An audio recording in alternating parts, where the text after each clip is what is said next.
Hello বন্ধুরা, আজকে হচ্ছে জগন্নাথ পুজো। আজ বৃহস্পতিবার। সন্ধেবেলায় আমাদের বাড়িতে তো পুজো হচ্ছে। তো আমার বরমশাই আমাকে বলল যে একটু রেডি হয়ে নাও, আমাদের সামনে তো বাড়ির সামনে বড় রথের জগন্নাথ দেবের মন্দির রয়েছে। তো আমার শরীরটা খুব একটা ভালো না, তাও ও অনেক করে বলছে। দেখি, শরীর তো মানছে না যাওয়ার জন্য কোথাও। প্রত্যেকবারই রথে বেরোয়, বাড়িতে থাকলে রথ তো বাবা আগে রথ সাজাতো, আমরা সেই রথগুলো টানতাম। সেই ছোটোবেলার স্মৃতিগুলো এই রথের দিনে মনে পড়ছে। রথ নিয়ে বেরাতাম, সবাই রথ টানতো, আর সবাই 10 টাকা, কেউ 20 টাকা, যে যেমন পারতো। আমরা ফল, মিষ্টি, গুজিয়া, এগুলো পুরো রথ রথ থাকতো, জগন্নাথ, বলরাম, সুভদ্রা থাকতো, আমরা এরকম রথ টানতাম। তো যাই হোক, আমার এই বাড়িতেও পুজো হচ্ছে, তো তোমরা সকালে সেইটা শর্টসে দেখেছো। এই ভিডিওটা হয় আমি আজকে দেবো, না হলে কালকে যাবে এই ভিডিওটা আমার। তো ও বললো যে পুজো হয়ে গেছে আর আজকে তোমাদের নবদার ছুটি, তো বললো যে চলো যদি একটু সামনে যাই। দেখি কি করি, যদি বেরাই অবশ্যই তোমাদের সঙ্গে শেয়ার করব। আর জয় জগন্নাথ। জগন্নাথ প্রভু সবার মঙ্গল করুক, ভালো রাখুক সবাইকে, একটা কথাই বলবো। চলো দেখি, যদি বেরাই তাহলে সেটা তোমাদের সঙ্গে শেয়ার করবো। দেখতে থাকো, সঙ্গে থাকো, সোনার সংসারে। বন্ধুরা দেখো, এই হচ্ছে আমাদের বাড়ির প্রভুকে পুজো দেওয়া হয়েছে। তো বন্ধুরা, আমি রেডি হয়ে গেছি, অনেক দিন পর আবার একটু সাজুগুজু করলাম। কেমন লাগছে অবশ্যই জানিও।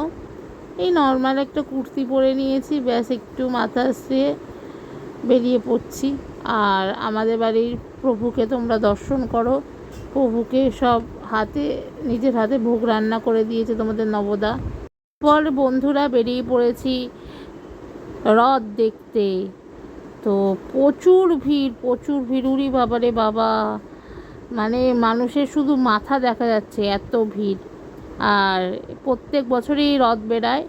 আর এই যে গেঞ্জিটা দেখছো তোমাদের নবদা পরেছে, এই গেঞ্জিটা মা ওকে জামাই ষষ্ঠীতে দিয়েছিল। আজকে আমি বললাম রথে একটা নতুন জামা পরো, চলো।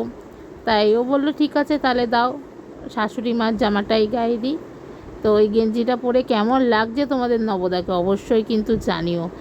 আর আমরা ঘুরতে ঘুরতে পুরো ঘেমে অস্থির, ওরে বাপ রে বাপ, এত ভিড় এত ভিড়। দেখো মনে হচ্ছে পুরো দুর্গা পুজো লেগে গেছে। আর অবশ্যই রথ আসা মানেই মা দুর্গা চলে আসছে আমাদের কাছে, তাই না বন্ধুরা? জয় জগন্নাথ, জয় জগন্নাথ। প্রভু সবার মঙ্গল করো। আর এখানে তো দেখো এই যে রথ, তোমরাও আমাদের সঙ্গে একটু রথ দেখে নাও, ঠাকুরকে দেখে নাও। ঈশ্বর তোমাদের মঙ্গল করুক, ভালো রাখুক, এটুকুই বলবো। প্রচুর মানুষের ভিড়, আর ভেতরে গরমে আর থাকতে পারছি না, তাই একটু ফাঁকা জায়গায় এসে দুজনে দাঁড়ালাম। তো তোমাদের সঙ্গে তো জগন্নাথ প্রভুকে শেয়ার করে দিলাম, দেখতেই পারলে।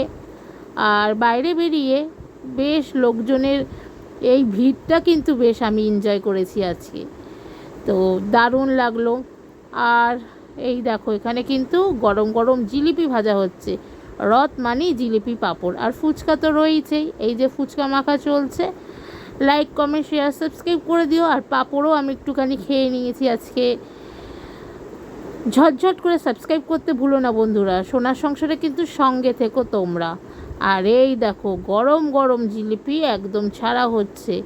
আসার সময় কিন্তু জিলিপি নিয়ে এসেছিলাম। জিলিপি খেতে কার ভালো লাগে? আমার তো কড়া পাকের জিলিপিগুলো, যেগুলো একটু বেশি কড়া কড়া ভাজা, সেগুলো খেতে কিন্তু দারুণ লাগে। তো এই যে জিলিপি নিয়ে চলে এসেছি। আজকে ঘোরাটা বেশ দারুণ হলো আমার তোমাদের নবদার সঙ্গে। এরপর বাড়ি চলে এসে জিলিপি খাওয়ার পালা। বন্ধুরা বাড়ি এসে ফ্রেশ হয়ে একেবারে গরম গরম জিলিপি নিয়ে বসে পড়েছি, কারণ ঘেমে ছেমে স্নান হয়ে গিয়েছিলাম। জয় জগন্নাথ বলে একটা জিলিপি খেয়ে নিলাম। প্রভু ভালো রেখো, আর সবার মনের বাসনা পূর্ণ করো। তো এই যে একটু জিলিপি খেয়ে নিচ্ছি। রথ তো বলে কথা, জিলিপি না হলে কিন্তু চলে না, তাই না বলো বন্ধুরা? সাবস্ক্রাইব, লাইক, কমেন্ট, শেয়ার করে দিও। আর আমাদের আজকে প্রভুকে ভোগ দেওয়া হয়েছিল, সেটা নিয়েই বসে গেছি খেতে। চলো টাটা, সবাই ভালো থেকো, দেখা হবে আবার আগামী ভিডিওতে। ততক্ষণ সোনার সংসারের সাথে থেকো।